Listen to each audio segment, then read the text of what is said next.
Donald Trump is back on the world stage, and this time, he's not holding back. His latest move, slapping heavy tariffs on European and Canadian goods. If the US keeps pushing, could this be the beginning of a full-blown global trade war? Let's break down how Trump's tariffs are shaking the foundations of international trade. And once, Canada has imposed its own set of retaliatory tariffs, targeting a range of American products, from steel to bourbon. But Trudeau isn't stopping there. Canadian politicians are urging citizens to boycott US goods altogether. From fast food chains to major tech brands, Canadian consumers are being encouraged to look for local alternatives. If this movement gains traction, it could have a lasting impact on US-Canada trade, one of the largest economic relationships in the world. What's fascinating is how ordinary citizens are responding. In Canada, viral social media campaigns are urging people to ditch American-made products in favor of Canadian alternatives. Provincial leaders are even pushing for restrictions on US companies operating in Canada, sending a strong message that the country won't be bullied.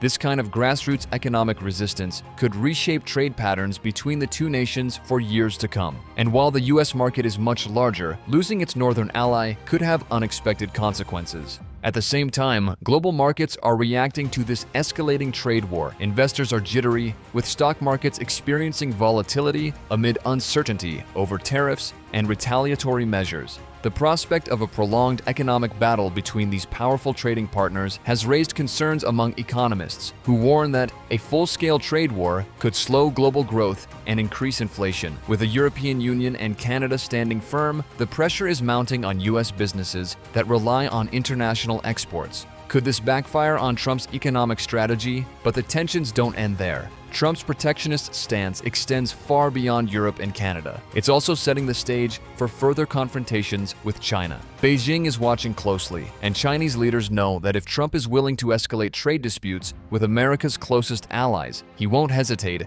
to turn up the heat on China. The potential consequences: a broader, more damaging economic war that could disrupt global supply chains and reshape international trade for decades to come. At the heart of Trump's economic vision is the belief that the United States has been exploited by unfair trade deals for far too long. His America First doctrine asserts that globalization in its current form has weakened the US economy, outsourced manufacturing jobs, and allowed foreign competitors, particularly China, to rise at America's expense. His administration's use of tariffs, trade barriers, and aggressive rhetoric aims to level the playing field, but at what cost? The trade war between the US and China has already taken a toll on global markets. Tariffs imposed by the Trump administration on Chinese goods, ranging from steel and aluminum to electronics and consumer products, have led to retaliatory measures from Beijing. China has responded with its own tariffs on American agricultural products, automobiles, and other key exports.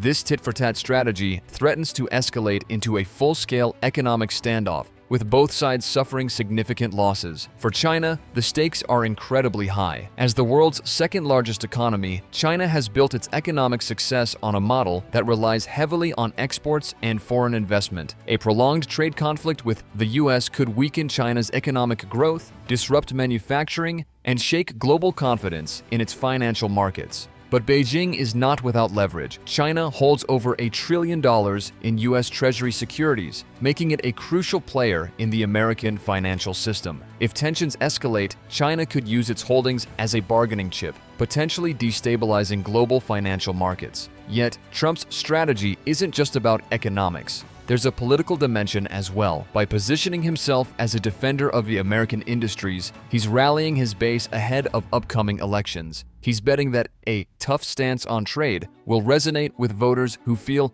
that globalization has left them behind. In states like Pennsylvania, Michigan, and Wisconsin, which were key to Trump's electoral victory, the manufacturing sector has been in decline for decades. By taking a hard line on trade, Trump is appealing to workers who believe that unfair foreign competition has cost them jobs and wages. However, the economic repercussions of these tariffs may outweigh in political gains. While tariffs are designed to protect domestic industries, they also increase cuts for American businesses that rely on imported raw materials and components. U.S. companies that manufacture cars, appliances, and electronics often source parts from China, and higher tariffs mean higher production costs. These costs are inevitably passed on to consumers, leading to increased prices on everyday goods. In addition, retaliatory tariffs from China hurt American farmers, particularly those in the Midwest, who export soybeans, pork, and other agricultural products. If these farmers struggle to sell their goods abroad, it could lead to economic hardship in rural communities, many of which form the backbone of Trump's political support.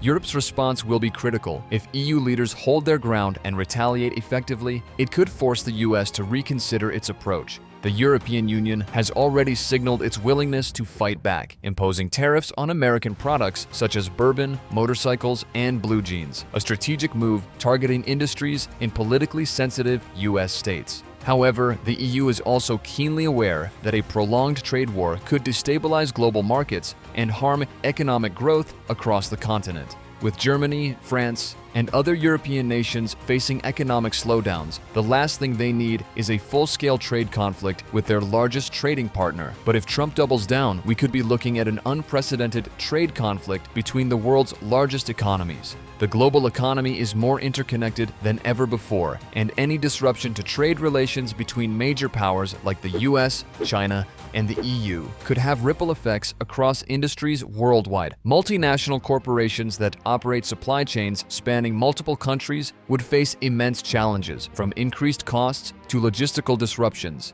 Investors would likely respond with increased caution, leading to market volatility and potential economic slowdowns. So what happens next? Will Europe and Canada forge stronger ties to counterbalance US economic pressure? In recent years, both have sought to strengthen their trade relationships, negotiating new agreements and reinforcing economic partnerships. The Comprehensive Economic and Trade Agreement between Canada and the EU, for example, is a testament to their commitment to free trade. If tensions with the US continue to rise, we could see these alliances deepen, creating new economic blocs that bypass American influence. Will Trump's tariffs backfire, hurting American businesses and consumers? The answer depends on how long these trade disputes persist. If the economic strain from tariffs becomes too great, we may see increased pressure from American businesses and voters to adopt a more conciliatory approach. The business community, including major corporate leaders and trade organizations, has already voiced concerns over the impact of tariffs, warning that prolonged trade conflicts could weaken the US economy rather than strengthen it.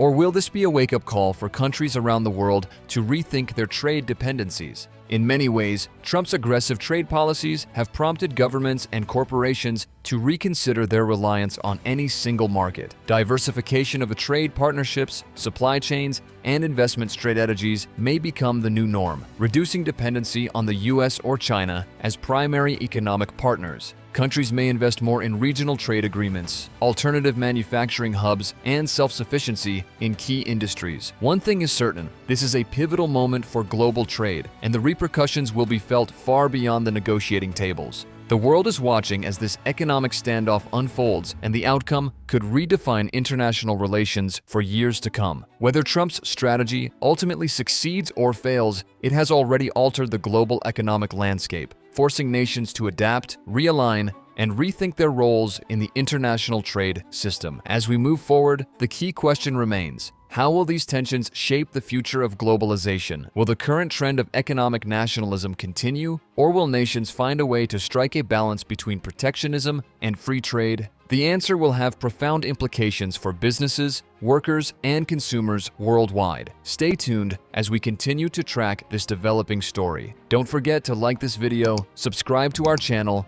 and turn on notifications so you never miss an update on the biggest stories shaping the global economy.